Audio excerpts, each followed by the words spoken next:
Okay, so this is the future job builder. Um, Here we go. It tells you about the AI uncertainty. Because okay, so 88% of teens feel like pressure to follow a specific path early, and these like generic like quizzes don't really like help them um with like their future, and doesn't really like tell them about like what they'll be like expecting because of AI and everything.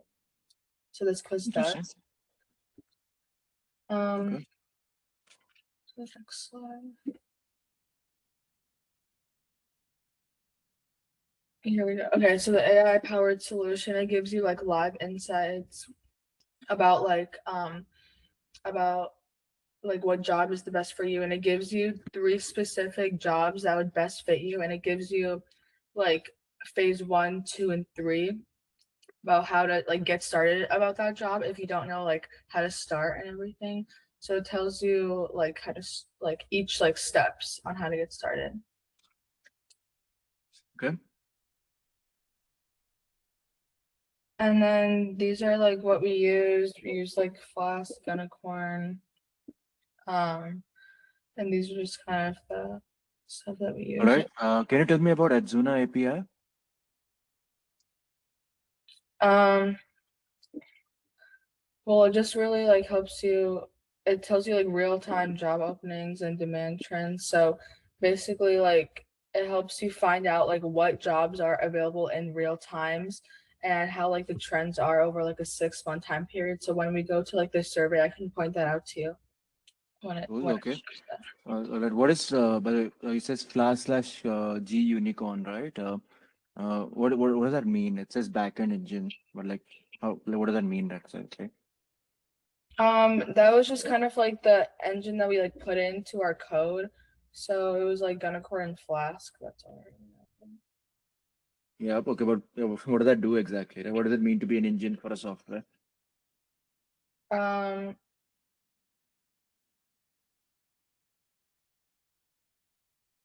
it, all like he taught me is really like it. That's like the engine that we have to put into, then it all like smooths like um, so it all like flows smoothly and all. Mm. Right. So yeah, basically this is the thing that's running your code, right? That's all it is. Yeah, Okay. Cool. yeah, Okay. basically Let's move on then. Next slide, please. that's right.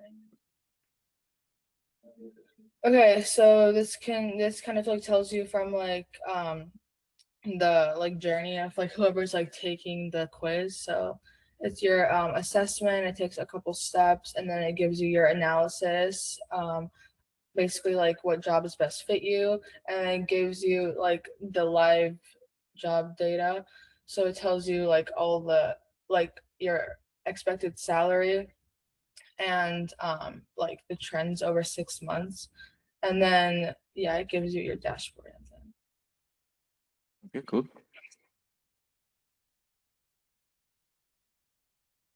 Okay, and then this is just a quote, so I'm just gonna pass this. Okay, so this is a live market intelligence. Again, like I was telling you about, it gives That's you, Jana. yeah. Yes. Okay. You know what? Let's just skip these parts. Go straight to the demonstration, right? We're gonna show these anyways in the demonstration. Okay. Yeah. Okay, so our first STAR assessment, these are what, okay, so first step is like your interests. So you can like move the slider and like one is the lowest, five is the highest. So you can move it based on like what you're most like interested in.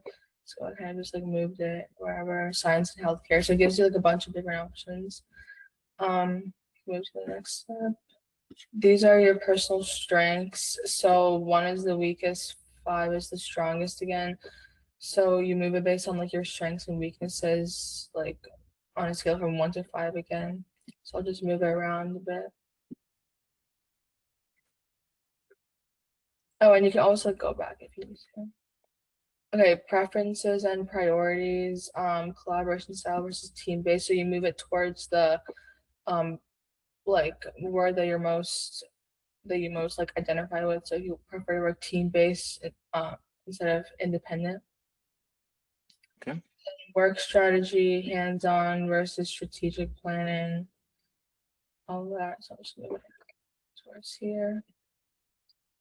Okay, and then your high salary potential, innovation and social impact, and then work life balance and stability.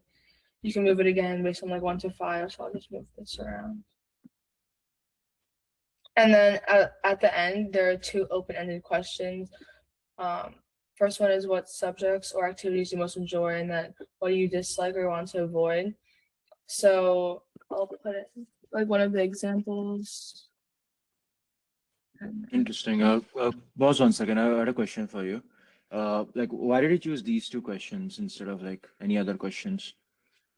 Because we felt like these would be like the most like personalized to like the user. So like, it really helps you like figure out like what like it helps you figure out like a job based on what you most avoid while still thinking about like what you want to like avoid and dislike. So we just thought these would like be like the best to like personalize the jobs for whoever's taking the quiz. Interesting. What about like what about if I'm a student, right? I don't really have like anything I'm really interested in. I'm just kind of unsure about everything. Maybe I could go here, maybe I can go here. What would I answer for these sort of questions? Oh, you don't have to answer them. These are just if you want to make it a bit more personalized. So I can leave one blank, so it can show you what it still gives you. Okay, cool. All Okay, right. so I press submit assessment. Go ahead. I'll just take a second. Okay, so what's happening right now while this is loading? It was giving you like live, like your live results. So it was kind of like going through this, like the engine like processing based on what you put in, and then it gives you three profile matches. So I can just show you one as an example. We can do the UX designer. So okay, so it gives you like a short description of it. It tells you what the role is about, and then it gives you the percent profile match right here. So it tells you like so that basically means like how much like what percent that does that role fit you. Then it gives you your AI resistance score. And then again like your live openings, estimated salary, and then this is the 6 month demand trend. So you can go through 6 months and see like overall like what's like the demand over 6 months and if it keeps growing or if it goes down. So that's interesting to see. Key recommended skills. Okay, and then at the end it gives you your action roadmap. So it tells you like phases 1 through 3 and like the steps about how to get to there if you don't know like where to start. Interesting. Okay. How would you improve this in the future? Like, what would you want to add here? Um, I remember like I was talking to my team to add like a dashboard so you can like keep track of all this. Like your first results. Also, if like anything changed, then again, like if you keep track of this, then you can go back and like redo the quiz. Um, Mm-hmm. if like to see like what changed with the profile matches and everything. All right. Before we that's basically it for the technical part of this interview. However, like let me give you one bit of critique. Okay. Scroll down a bit. You see the action plan, right? Right. The current problem with your action roadmap, right, is that like like not everyone follows the same like pathway to get to something, right? Does that make sense? Yeah. Right. Like for example, like especially with programming jobs, right? Like some people try to get a degree to do it. Other people say that it's not required, right? But like there's multiple correct ways to go about most of this sort of stuff, right? So maybe you can include that in the future. And the second thing is that like when you're dealing with like your whole the form that you fill out, right? It's 1 to 5.